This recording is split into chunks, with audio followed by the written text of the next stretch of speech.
Thank you, Sue. Good evening. After just 5 years in the AFL competition, the Eagles are through to their first grand final.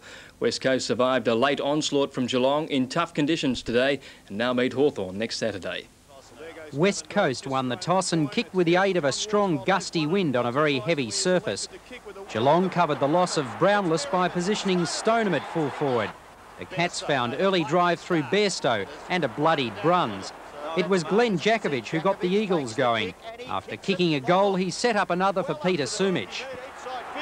Sumich will kick a goal too easily.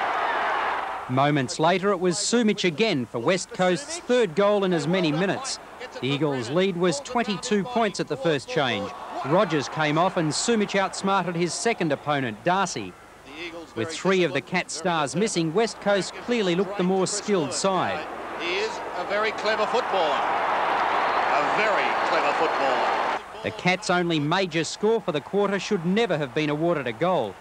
Malcolm Blight moved Spencer to full forward, Neil to centre half forward and Stoneham to centre half back. But still the Eagles applied enormous pressure.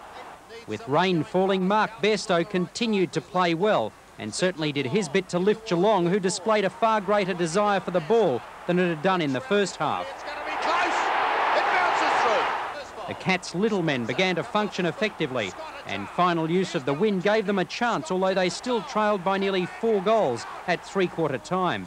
Geelong kept the ball in its forward line for much of the remaining term, and although it found goals hard to come by, when Neil broke through 18 minutes in, the Cats had remarkably drawn within 5 points. Sumich booted a steadier for the Eagles and did so a second time when Geelong again drew within a goal. West Coast had withstood all the Cats could throw at it and marched triumphantly into its first grand final.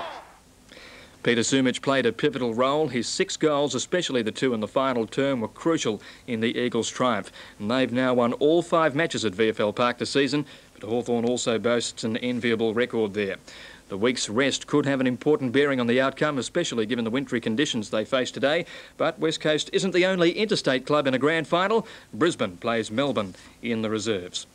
And it's grand final day in Sydney tomorrow, and good news for the Canberra Raiders. Trump card Laurie Daly is a certain starter against Penrith after passing a fitness test today. Daly's all clear means both teams will be at full strength for a game which has the potential to be one of the great grand finals. It's doubtful anyone's hamstring has had the careful analysis Laurie Daly's has undergone this week. The star 5'8" passed his final test with honours. Oh, I was around about the 90% mark, so still got another day to go, mate, so I feel all right. Too bad, mate, yeah. Laurie,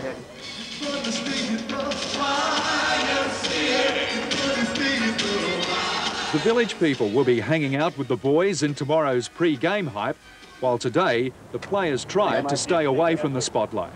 Both teams have deflected the unwanted tag of favourite, so we asked the self-appointed experts. I think Penrith is the superior team, and man on man or by any other test, and we'll get over the line. There's not much between good and great, and I just think the hungriness and the emotion, I think, in the Penrith side this year, I think will really get them home when it counts. Morning, Prime Minister. The Raiders. Bob Hall took $50 off me when the Raiders beat St George a while back, and I intend to get it back. 2 winners, 26 great men. The only loser is the stinking Winfield company, but apart from that, I don't care which side wins. I'd have to say Canberra is favoured because they have more absolute star players. Sentimentally, I would like with a lot of people to see Penrith win. In the real rugby league world, there is no place for sentimentality. It will come down to who wants it most. No more the soft-scented chocolate soldier.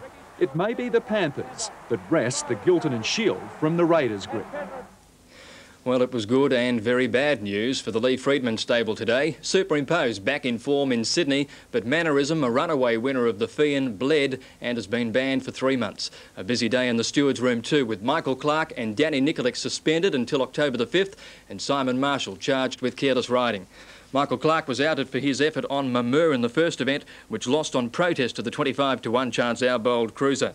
The second won by expected journey, first of a double for Greg Childs at 8-1. The third, and Michael Clark got his winner on Iwan, got there by a narrow verdict over perfect draw. Tilga's a miss favourite at 3-1. For many, the Colin Hayes Stakes overshadowed the bigger races. Star of the Realm, unbeaten in 3, was set to lay the foundations of a big spring and an attack on Terce. but it was not to be. Faster on the turn, Hilda Gray got the Roxy to answer, and Laser Beam with a split in the middle. Star of the Realm isn't finishing it off. It's Hilda Gray and on the inside of it, Laser Beam. Hilda Gray and Laser Beam fighting it out, with Hilda Gray coming clear the last bit, and Hilda Gray is going to win it by about a long neck to Laser Beam. 3 lengths away, third, Naturalism. Stephen from the stands, Star of the Realm, never looked comfortable. He was never happy in the gallon, Clem. He just, he never sort of wanted to chase, and he never showed much interest at all, which I was very surprised, because the other day we worked him here and he worked really brilliant. So I just really put it down to the track. He was more or less drawn outside the whole way, and his mind wasn't on the job today, so... Hilda Gray got the money at 16 to 1. Laser Beam protested unsuccessfully second. Naturalism 3 to 1 third. The Laurent Perrier next, an open affair and a close finish. But Angels wings the Perth filly, the one to beat round the turn. Kicked out by 2 lengths, Royal Accord, Sade. Shador near the inside and then Sees Zephyr. Angels wings in front of Royal Accord in the last 100 and then came Shador. Angels wings getting a bit tired. Royal Accord coming again. Angels wings, Royal Accord. Royal Accord, Angels wings, Bobber. Oh, this is very close between Royal Accord and Angels Wings, and Ride the Rapids has flashed home along the inside. Royal Accord gave Pat Highland, who's been training for just 10 months, his first group winner, and he's set the filly for the Oaks. Ridden by Simon Marshall, she started at the generous odds of 20 to 1. Shador the 4 to 1 unplaced favourite.